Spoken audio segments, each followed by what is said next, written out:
drogadictos, proxenetas, prostitutas, huérfanos.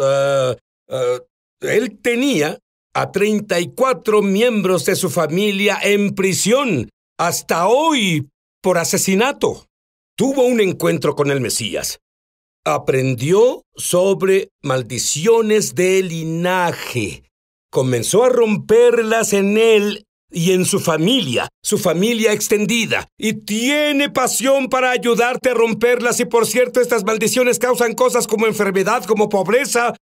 Están en el linaje y pasan por la sangre. Y puedes pararlas. Y su pasión es ayudarte. ¿Estás listo?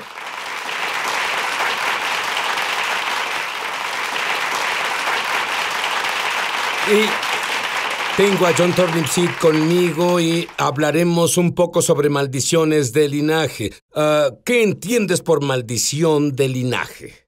Pues entiendo que una maldición de linaje es que si puedes examinar tu familia y ciertas cosas devastadoras, no pequeñas como un resfriado o algo así, hablo sobre cosas como cáncer y cosas que las personas sean desempleadas y prostitución o inmoralidad sexual y cosas de esa naturaleza o personas yendo a prisión. Y si puedes ver eso en una generación, puede que sea un error o una anormalidad, pero si pasa en 2 o 3, definitivamente algo sucede ahí y es mejor que lo enfrentes cuanto antes, porque puede continuar en otras generaciones. Ahora, no te ves tan viejo para eso, pero me dices que puedes rastrear esas cosas en tu propia familia a 4 generaciones. Sí, comenzando con mi padre. Mi padre le dispararon cuando era joven, robó cuando joven, fue a prisión y nos abandonó como padre. Me dispararon a los 16. Abandoné a mis hijos y fui a prisión por 10 años.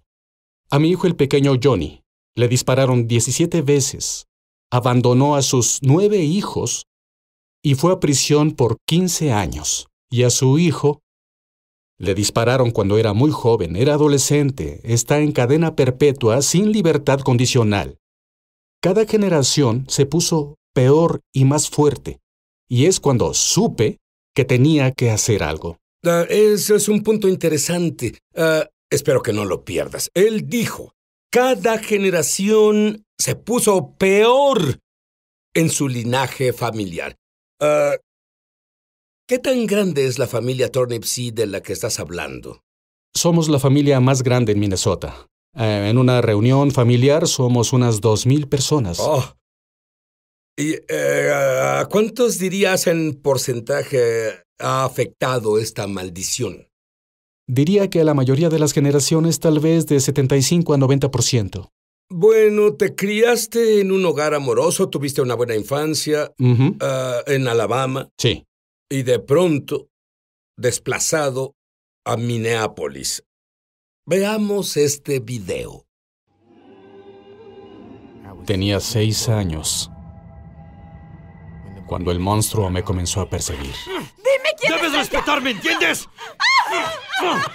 ¡Bastarda! ¡Vamos!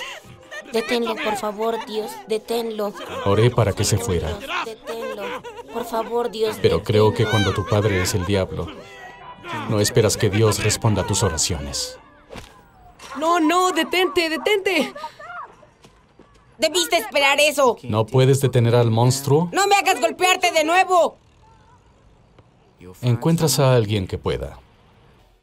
Desde que era un niño, dirigí estas calles como fuera necesario.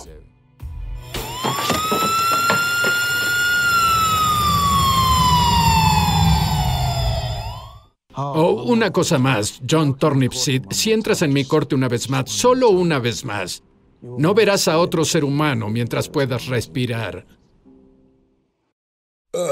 Verás, es duro incluso comprender a este perdido, pequeño, asustado, que se volvió un líder de pandilla, proxeneta, narcotraficante.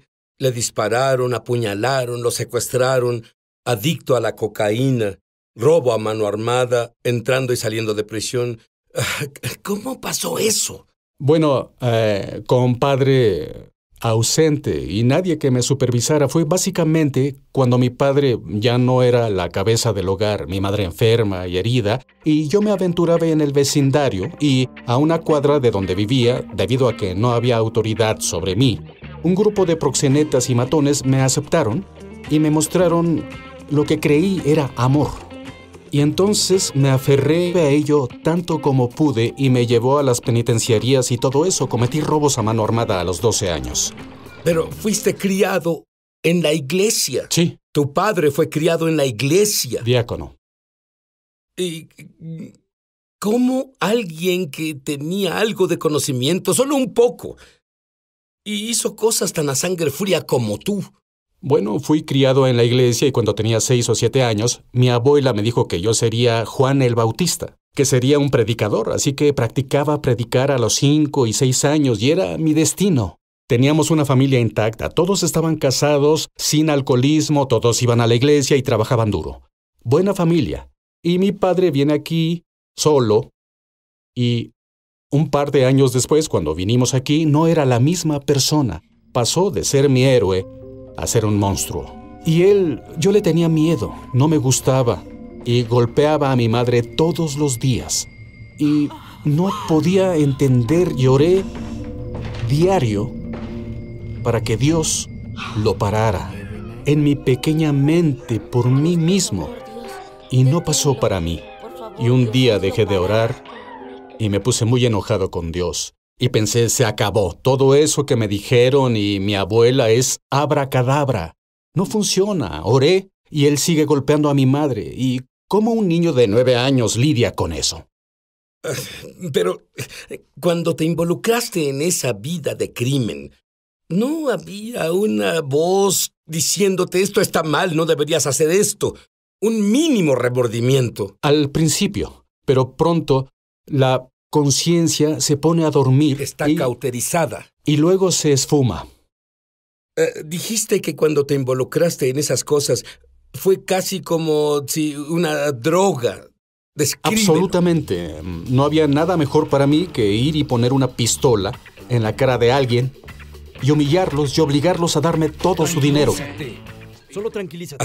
Tú odiabas a tu padre como lo explicaste, pero luego tú te convertiste como ese al que odiabas. Absolutamente. Te volviste como tu padre. Esa maldición que te perseguía te hacía moverte en esas áreas y probablemente incluso dándote ese éxtasis que tenías por el crimen. Oh, absolutamente. La maldición que estaba sobre mí se volvió más fuerte en mí que pude persuadir a otros a seguirme. Logré que tenía 18 años, estaba en prisión por primera vez con 1000 hombres y me apoderé de la prisión. Los tenía siguiéndome en este camino en el que estaba y debido a que me enseñaron también cómo influenciar a las personas para mi propio beneficio, fue que pude enviar a muchos jóvenes por un camino muy, muy oscuro. Pero tenías unos buenos ejemplos en prisión. ¿En realidad querías cambiar? Dios siguió enviando ángeles para mí. ¿A qué te refieres? Él envió... yo no iba a la escuela y un día quería hacer pesas y este entrenador me dijo que no me enseñaría a hacer pesas a menos que estudiara la secundaria. Estudié el libro e hice el examen de la secundaria y luego lo pasé. Y luego hubo otro tipo que vino y me visitó en prisión y me dijo me insultó diciéndome que era un desperdicio de vida humana porque no me educaba un poco. Y fui a la escuela y estudié informática. Y había un hombre llamado Padre Capucci, un padre católico que cuando me descontrolaba era el único que podía calmarme porque sabía que era un hombre de Dios y no quería ofenderlo. Así que Dios los enviaba. Incluso no me di cuenta hasta después en la vida. Él envió la caballería para mí, para prepararme. Dios es bueno. Es así de bueno. Ahora, odiabas a tu padre. Lo odiaba. Querías matarlo. Y cuando tuviste un hijo sería diferente, pero no lo fue. No fue diferente. Mi primer hijo vino al mundo.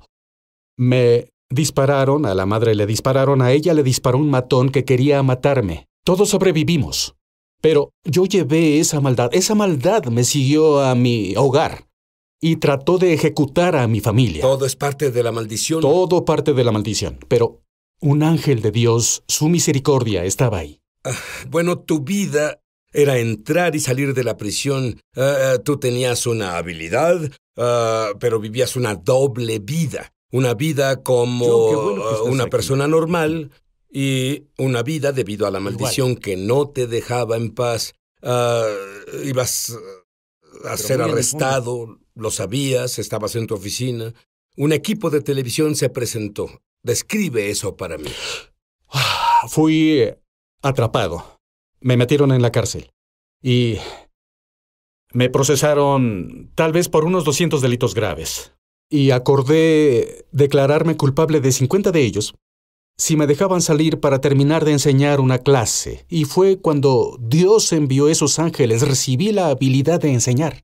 Y tenía estudiantes y volví a enseñar a esos estudiantes. Nadie sabía que fui a la cárcel y que iba a ir a prisión.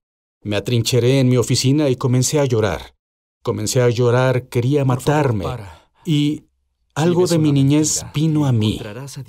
Mi abuela, diciéndome, muchacho, si buscas a Dios, busca a Jesús. Es lo que esa voz me dijo. Y le pedí justo ahí, dije, Dios, si eres quien mi abuela decía que eres, tienes que venir ahora. Y él vino, justo entonces. Y supe que fue él mismo, lo llamaba el gángster. Cuando ese gángster vino a mi vida, verás, eso no puedo describirlo. No puedo describir cómo me sentí en ese momento. Me levanté, todos esperaban afuera de mi oficina, salí sonriendo. Tenía tierra en mi traje, mocos escurriendo de mi nariz, no me importó. Jesús vino y me abrazó. Él era real. Él era real. Te diré algo. Amén. Una vez más. Y, Padre, quiero enseñar de nuevo, porque tenía mi licencia para enseñar y sabía que me la quitarían. Y yo amaba mucho enseñar, y yo quería enseñar de nuevo. Y es lo único que pedí. No le pedí no ir a la cárcel, no le pedí nada más. El juez pudo haberte arrestado de por vida el día de la sentencia. Dime sobre eso. El día de la sentencia llegó y en Minnesota tenemos la división de criminales reincidentes y cuando te procesan, esos tipos ellos no tienen simpatía ni empatía por nada. Es como que tú cruzaste la línea, sobrepasaste las reglas de las sentencias. Ellos vamos a encerrarte el mayor tiempo posible. Bueno, el fiscal que me acusaba, de pronto no estuvo ahí ese día y yo le caía muy mal. Había enjuiciado a mi hijo, mis primos y todos. El juez me había visto una y otra vez y estaba cansado de mí. Pero ese día pasaron 9 meses antes de que fuera por mi sentencia y el juez me dijo que había visto algo diferente en mí.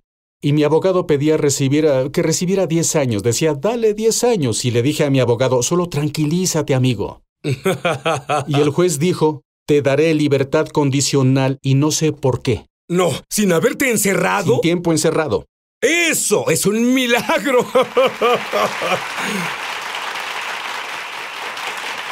Y las 2 cosas que pediste, creo que Dios las respondió instantáneamente. Él las respondió de inmediato.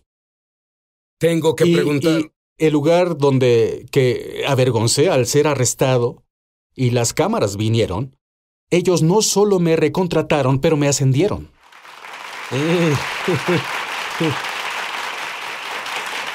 Cuando hablamos sobre el día cuando las cámaras fueron ahí, yo vi ríos y mares saliendo de tus ojos. ¿Por qué? No hay forma de explicarlo. Cuando Dios hace lo que hace y lo bendecido que fui al recibirlo, le debo todo. Y Él lo hizo por mí, justo ahí. Y luego, a pesar de mi pasado y todo, Él lo hizo por mí. Él haría esto por cualquiera si su pasado fuera peor que el tuyo. Él lo haría por cualquiera de sus hijos, en un instante. Orarías por los que nos ven ahora mismo y tú sabes quién eres. Porque Dios ha lidiado contigo. Él te ama tanto como ama a John Turnipseed. Te ama tanto como me ama a mí. Te ama tanto como para morir por ti. Dios, verás, nos conoces, somos tus bebés. Padre, a veces somos desobedientes, a veces no hacemos lo que debemos hacer, pero Padre, nos dijiste que nos amas tanto en Juan 3:16, que aquel que cree en ti no se pierda, mas que tenga vida eterna. Y Padre, somos tus bebés, te necesitamos en nuestras vidas. Derriba las barreras para los que no creen en ti, Padre. Solo derriba las barreras y hazles saber que estás ahí, Padre, porque hasta que tú vengas, sabrán lo grande que eres, Padre. Y por favor, Jesús, solo danos el favor firme e imparable hoy, Padre, aunque no lo merezcamos, Jesús. Amén. ¿Sabes qué? ¿Mm? La Biblia dice, si confiesas tus pecados, Él es justo y fiel Sí. para perdonarte por todo. No importa lo que hayas hecho. Rápidamente, dime el primer mensaje que diste, tu primer sermón. Mi primer sermón, yo entregué mi vida a Cristo y volví a la escuela para volverme un ministro. Fui a un funeral que otro pastor debía oficiar. Recibí una llamada, porque él no estaba ahí, y fue de un primo mío que me dijo, «Oye, Johnny», así es como me dijo, «solo te digo esto porque sé que estás en el funeral. El pastor no se va a presentar. El pastor nos debe mucho dinero y de drogas». Y yo decía esto, sí, es difícil de creer. Y hasta el lunes, él se quedará aquí. Así que dile a la familia. Y fui con la familia y les dije, no les dije toda la historia, solo dije, el pastor no se presentará. Pero dije, soy pastor, y dijeron, ¿lo eres? Y dije, sí. Y me preguntaron, ¿oficiaría el servicio? Porque la funeraria está esperando. Y dije, lo haré. Y cuando subí ahí, la multitud que... escuché maldiciones. Él Ellos es un te proxeneta, él es matón, todo eso, y él me hizo esto y más. Todo eso, y Dios solo lo sentí. Y subí y abrí el servicio con Juan 3:16, y te diré cómo lo dije. Dije, porque de tal manera amó Dios al mundo, que dio a su Hijo unigénito, para que todo aquel que en él cree, incluso Johnny Turnipseed, no se pierda, sino que tenga vida eterna. Y luego les dije, no sé sobre el Dios al que sirven, pero al que yo sirvo dijo eso y fue en serio, y voy a dar este servicio, y recibí una ovación de pie.